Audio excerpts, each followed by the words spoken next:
You would think I'd notice my life was sliding away from me, especially because I grew up in an alcoholic home. Like, I always swore that I would never, ever be like my father and treat my children the way I had been treated. Mm. And so I didn't. I didn't embrace alcohol, I embraced drugs. And somehow to me, there was a difference in that. And that's the insanity of addictive thinking. Well, welcome to the Carla Rand Show. I'm really excited to have Lorelie Rozzano with me today. She's, I would kind of say, I don't know if an addiction specialist, but she knows her stuff. She's an internationally recognized author and advocate. She's in long-term recovery and works in the field of mental health and addiction, helping patients and their families regain their health.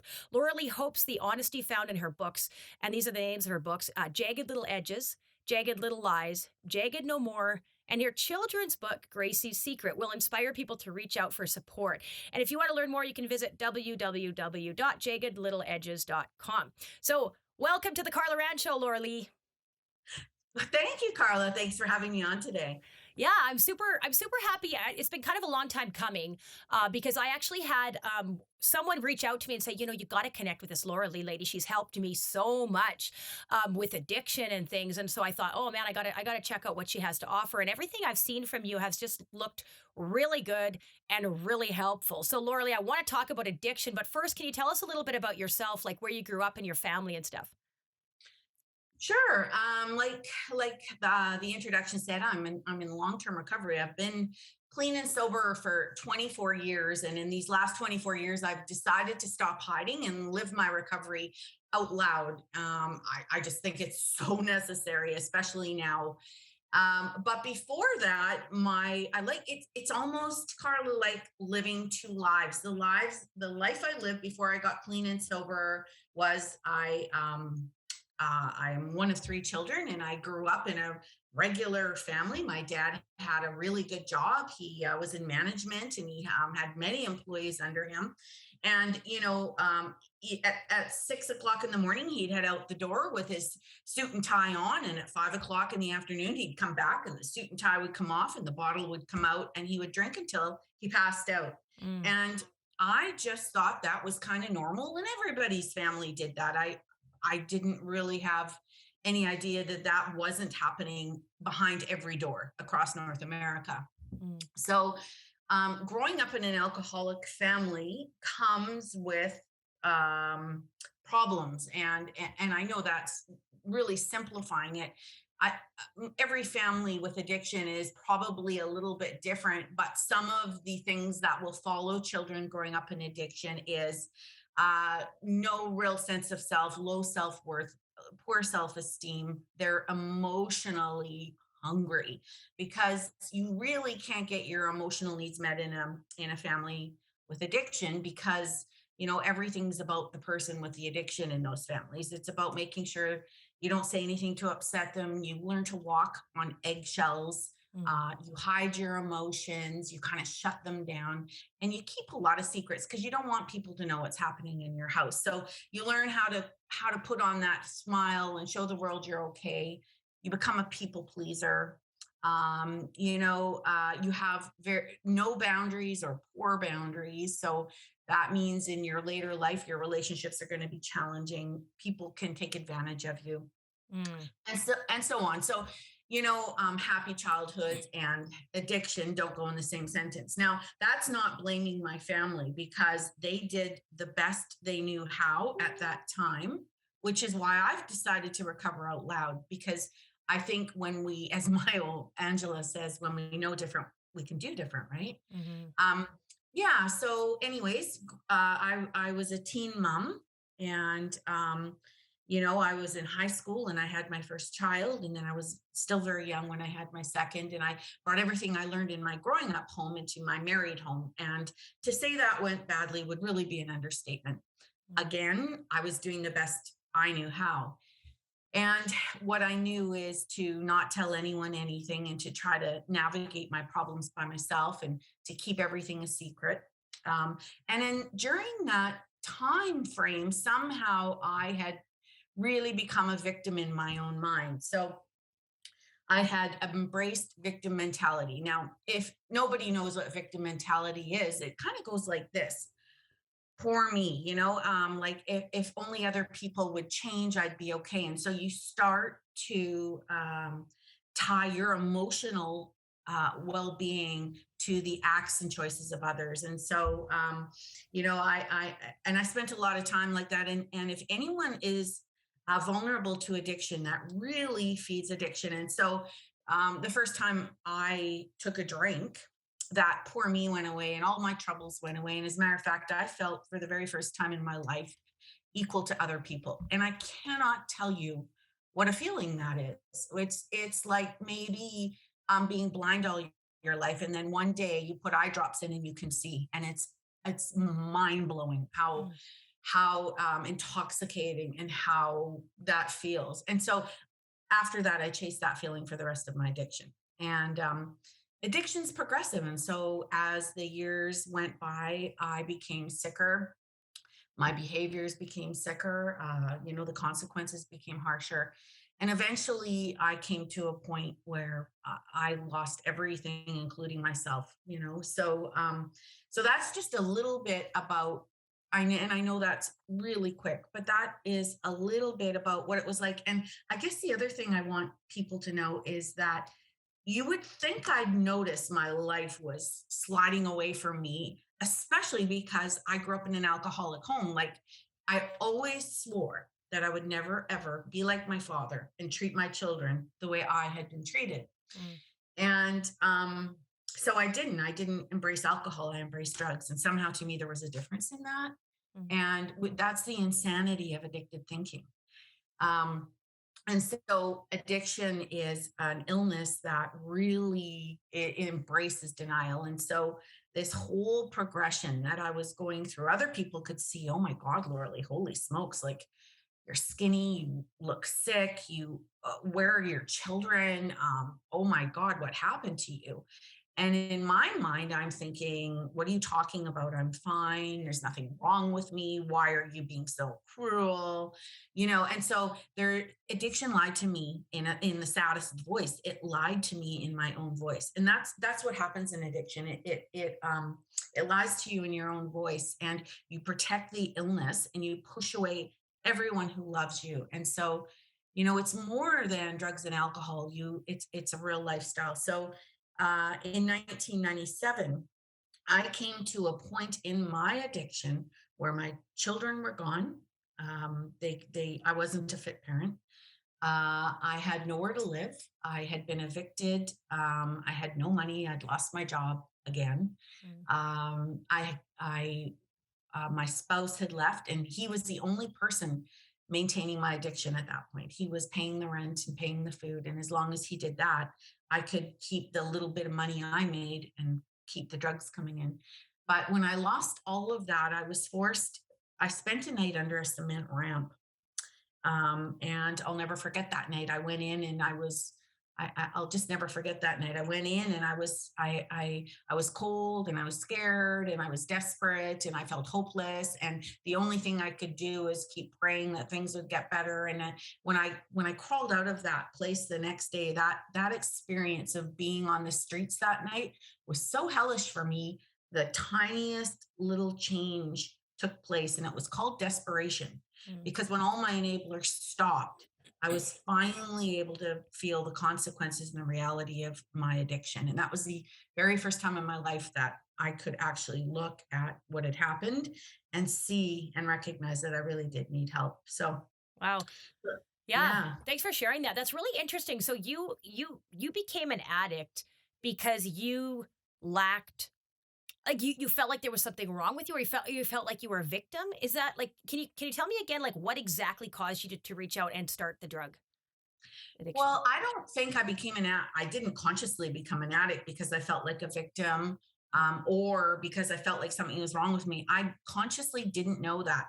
I just had no sense of Lorelie. Like, before I ever started drugs and alcohol, I remember my peers were so important to me. Like, if they liked me, it gave me a confidence to like myself. And, and I don't know, maybe teenage girls go through that. I'm sure they do. But I would enmesh myself in other relationships to the point where if someone didn't like me, I almost felt suicidal. Like I literally had no sense of self. My self worth was dependent on whether you like me or not. And Mm. so, nowadays, now I know that's poor self image, low self esteem, no self worth. I understand that now, but I didn't have that curriculum and that understanding then. But what I did have is the experience that every teenager almost, I'm sure, has, and that is partying with your peers, and you take that first drink. We all take that first drink somewhere. Mm. But in my brain, something was different than most of my peers. And that was, I was already genetically predisposed to addiction through my alcoholic father Mm. and him through his alcoholic father.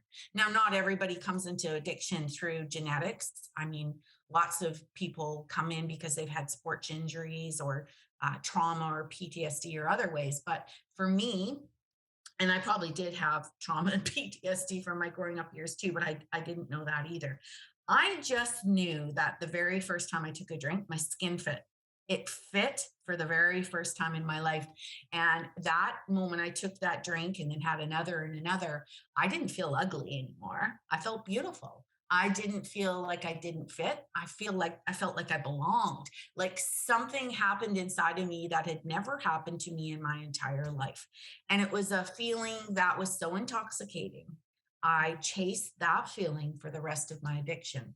And that's what everybody experiencing addiction will chase, that first euphoric incident that imprints on our brain that is so incredible. You start to recall it when you're not using and you look forward to using again. And it builds from there. Yeah. So I understand then the reason that you wrote these books, Lorelie, it sounds like because you wanted to help other people ultimately. Is that correct? I did. I wrote these books because I worked in the field of mental health and addiction for 18 years after I got clean and sober myself.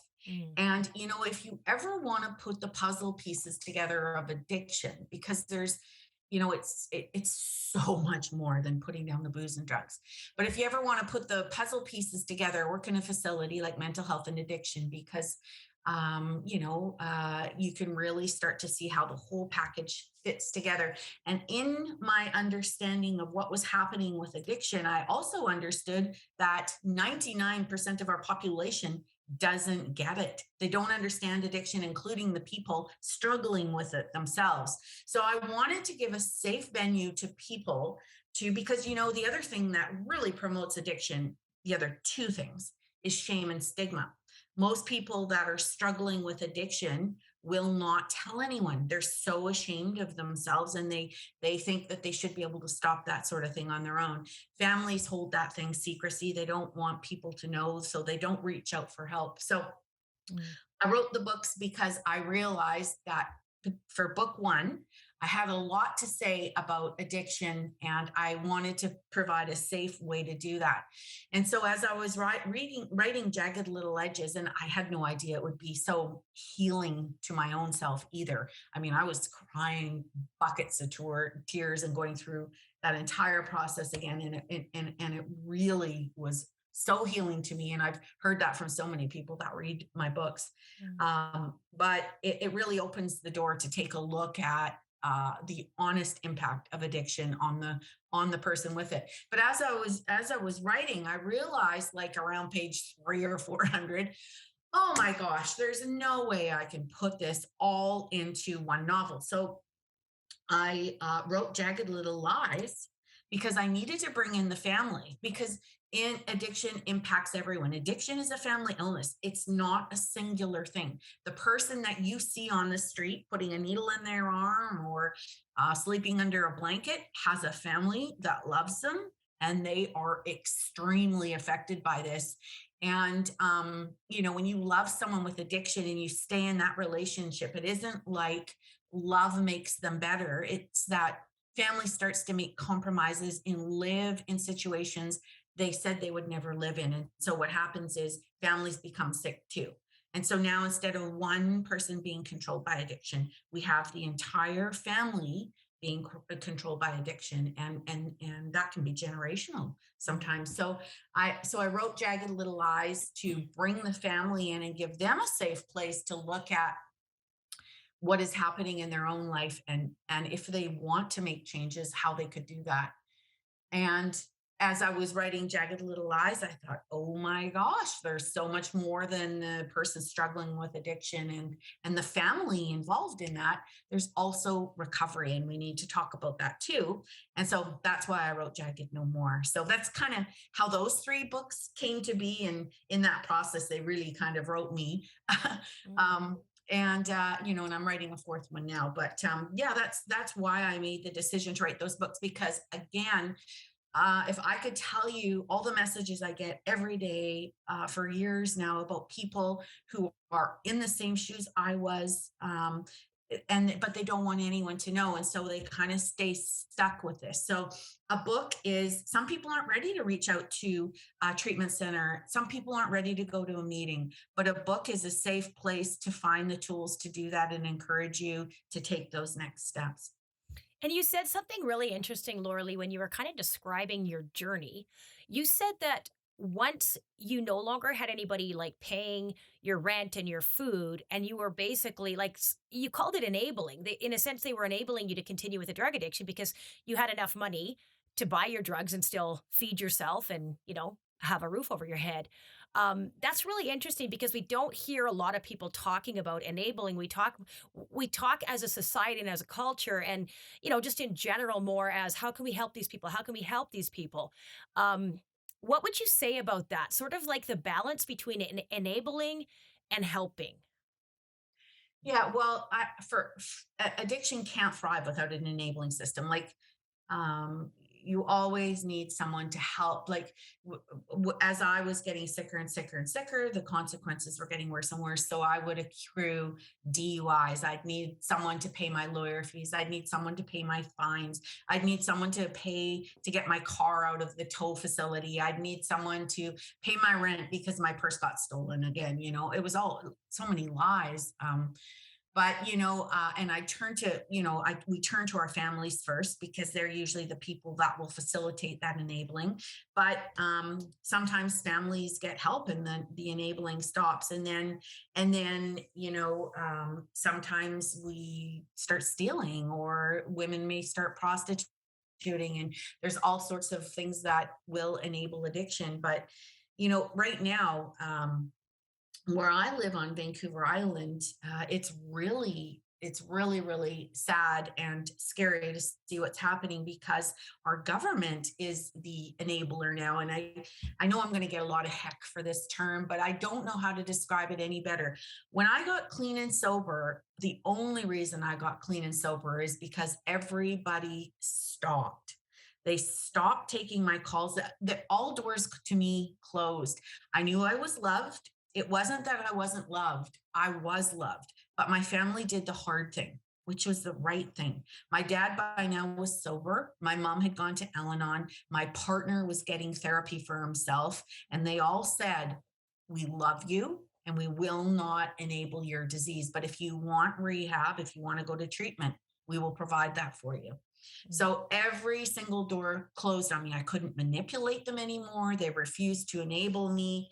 And it wasn't until that moment that I was standing on my very own for the first time, where someone wasn't paying my bills, paying my rent, buying me food, um, buying my BS stories, that my addiction became real to me. You see, as long as somebody else was cleaning up my mess and my consequences, my addiction wasn't real. It wasn't a problem. What are you talking about? You guys are exaggerating. You're blowing it out of proportion. So when all enabling stopped for me, recovery began. The blinders came off, and I was forced to see what what my addiction didn't want me to see. And that was, I was in big trouble.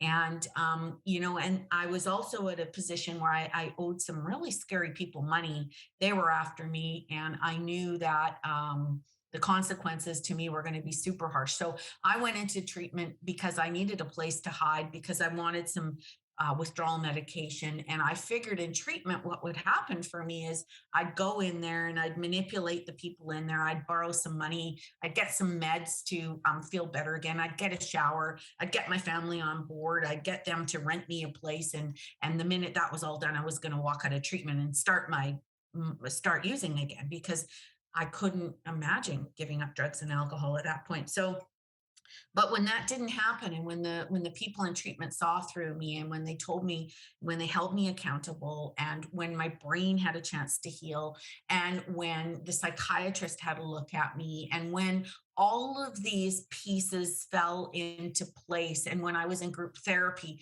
and I finally gave voice to the pain that had been riding in me my entire life, when all of these pieces came into place, I started to heal. And I look back on those years with absolute shock. I had really no idea how sick I was. And so I guess that's what I want people to understand about addiction. The people struggling with addiction, they really honestly don't know how sick they are. But now in 2021, that was in 1997. And in 1997, the push was on that if you had a problem, go get help for it, go to recovery, go to treatment, get yourself well. If you need help, with mental health help, or whatever it was. Now in 2021, we have closed a lot of the psychiatric facilities. Mm. We have wait lines for treatment beds. Detox beds are overfilled. And addiction is exploding. I mean, you can't walk down the street without seeing that. We don't have one pandemic, we have two: COVID and addiction. And so what I see now happening is, and I think had I been struggling with addiction today, I don't think I'd ever be sober. I don't think I would have made it back, because what I'm seeing, at least here on Vancouver Island, is we're rewarding addiction by giving free housing and free clean needles, and we're doing all of those kind of things to to help the addicted population stay comfortable in their illness. And there's not a lot of incentive to move beyond using into recovery. And so that's what really concerns me right now, is that I see a form of enabling take place in society that is a person in recovery. It really scares me for the people struggling today. Such a good point. I'm concerned about the same thing. Like I know even, affordable, what they call it, like free housing and stuff. I mean, it sounds really good, Lorelie, right? Like it sounds like the right thing to do. Like, let's give these addicts a place to live, right? And you could argue, well, they're not all addicts, but I would say there's a very high percentage that are. Um, like it sounds like a great thing, but I think you're so right because they don't understand that they're sick. They don't get it because their mind is so messed up. So unless they can do kind of what you did, Lorelie, where they can really face it and the doors are closing and now they have to like deal with it, like you said, they'll probably just continue.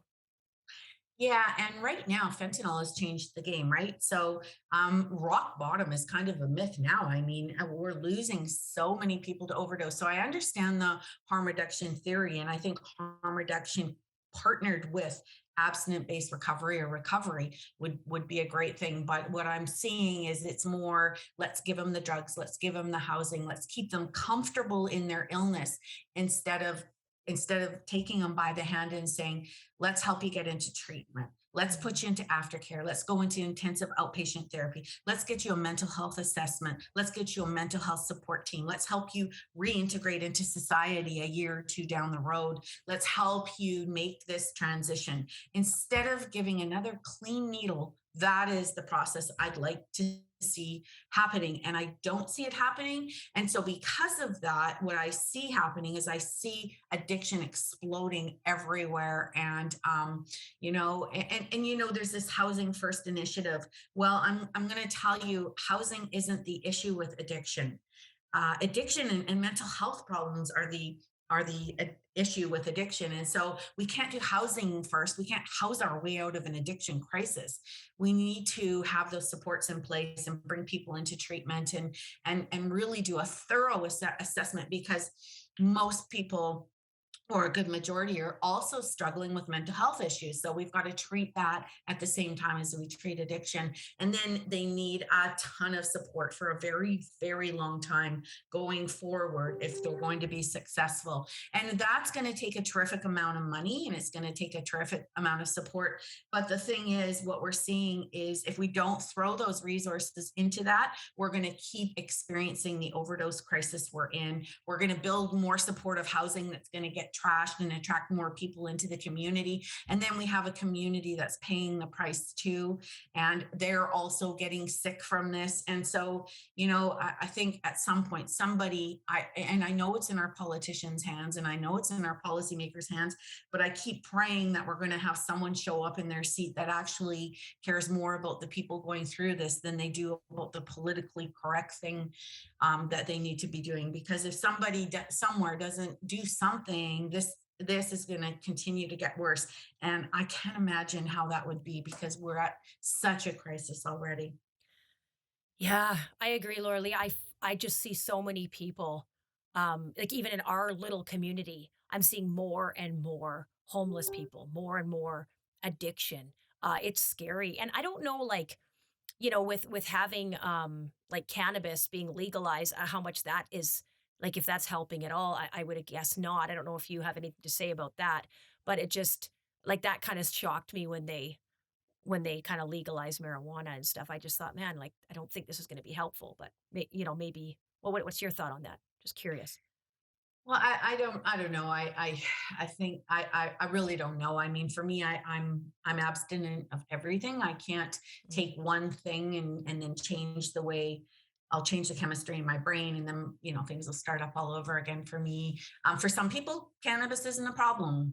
For others, it is. And addiction is a real problem when, despite the consequences, the negative consequences, you continue to use. So I don't know what I really don't want to get into cannabis. I mean, for some people, like I say, it isn't a problem. For some, it is. But it really spoke to me the fact that we were closing churches and AA meetings and NA meetings, but we were keeping cannabis stores and liquor stores open. I think there's something wrong with that too. It's as if we're encouraging, yeah, it's hard times, take a drink, smoke a joint. I don't know. Um, but again, there's a lot of theories around that, and I just don't want to get into those. mhm. But definitely, yeah, it's a concern for sure.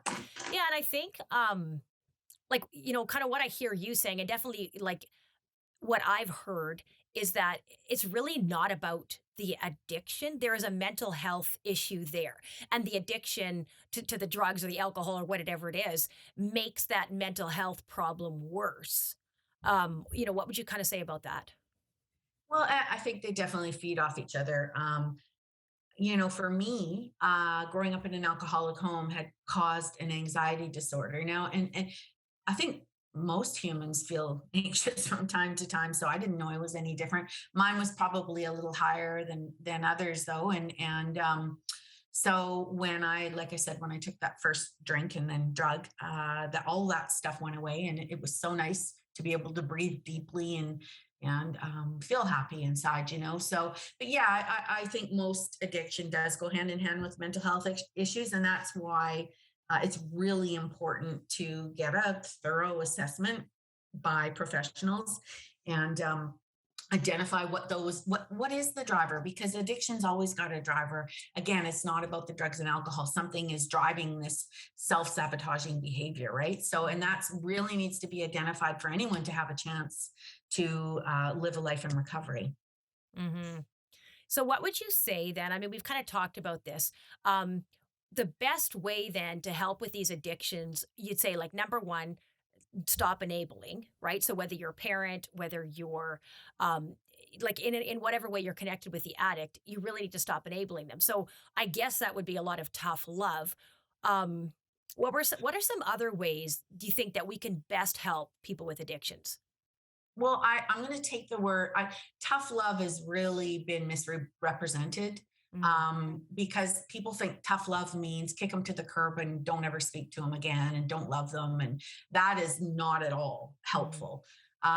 For me, tough love means families engaging in their own recovery process, families engaging in their own healing process, families leading by example. Instead of pointing a finger at the person with the addiction, they get up and go to their own meeting. They go to a family program. They learn about the impact of their loved one's addiction on themselves so that when they do come back into relationship with their addicted person, they're not pointing fingers. Their relationship doesn't become a revolving door. They're not saying things that they regret later and then make that up through enabling behaviors. So tough love is practicing self-care. Tough Mhm. love is setting those boundaries.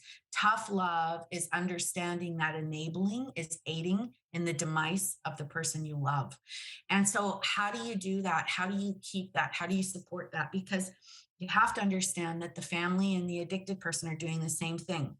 Enabling the addicted person is seeking relief through drugs and alcohol. The family is seeking relief through enabling behaviors because when you give in and say yes, even though no is the right answer, the family experiences a moment of relief, like the pressure's off. The person with the addiction isn't yelling at them and saying, you don't love me anymore, and manipulating them and using emotional extortion and all those horrible things that we with addiction do to our family to try and get them to say yes.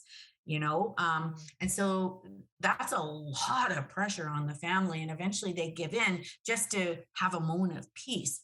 Now, if no family is powerful enough to take on addiction one on one will win every single time. Mhm. So, the best thing a family can do is take their eyes off their loved one for a moment and build a network of recovery around themselves, because when they do start setting those boundaries, when their person phones them at 3 in the morning and says, oh my God, mom, the dealers are here, they're going to break my arms if I don't pay my bill, can you please give me 40 bucks? And mom says no and hangs up the phone, she's probably going to have a panic attack or not be able to breathe, because she's going to be like, oh my God, is my child getting beat up? Did I just kill my child? I'm a terrible mom. The pressure and the guilt and the anxiety and fear of that is going to drive her to pick up the phone and say, yes, here's 40 bucks, but just this one time. Mhm. If if mom has a recovery family around her and she has a strong recovery unit she can draw from, she can pick up the phone instead of phoning her son back and say to her sponsor, oh my God, I just said no to my kid. He's probably getting beat up right now. And her sponsor can say, no, he's not. That's emotional extortion. He's manipulating you. He knows what to say to get you to give in. And so she can be reassured to hold those boundaries, to practice that self-care, to keep going one more day. Um, and the more she does that, the more the consequences will belong to the person with addiction. And if they don't have those consequences, there's no incentive to seek recovery. So, this is why this is really a family deal. Like, we can't keep waiting for the person with addiction to get well. We've got to start making, that's the twist, right? We've really got to start making those decisions and those changes ourselves. And in learning everything you can about addiction, how to set boundaries, how to stop enabling, how to take care of yourself, those when you make those changes, it changes everything in relationship to the person with addiction, and they have a way better chance of getting help than they do by being enabled. I'm glad you talked about the family because I think what you just said is going to be a game changer for a lot of people. Just realizing that, wait a sec, it's my kid or it's my spouse that's addicted. Why are you telling me that I am also part of this addiction? And I think for us to take a good look and say, you know what? It is a family thing. It is like it's the enabler and the addict essentially, right? And they feed off each other. So Yep. it's yeah, and you talk about just having a moment of relief, right, for the family to just to give in this one time. And then they keep doing that over and over because they just want some relief. That's yeah, that's powerful. And that like you said, tough love, it's not really the right word because everybody interprets it differently. But just setting those boundaries, practicing self-care, and then being that example to your child, your spouse, your whoever it is, right? Your friend. It could be so helpful for them because they could be like, "Oh my goodness, like I am not getting away with this anymore. Now I have to really face the brunt of my decisions." Yeah, and you have to understand the addicted person knows who the weakest link in the family is, and that's who they will attach themselves to.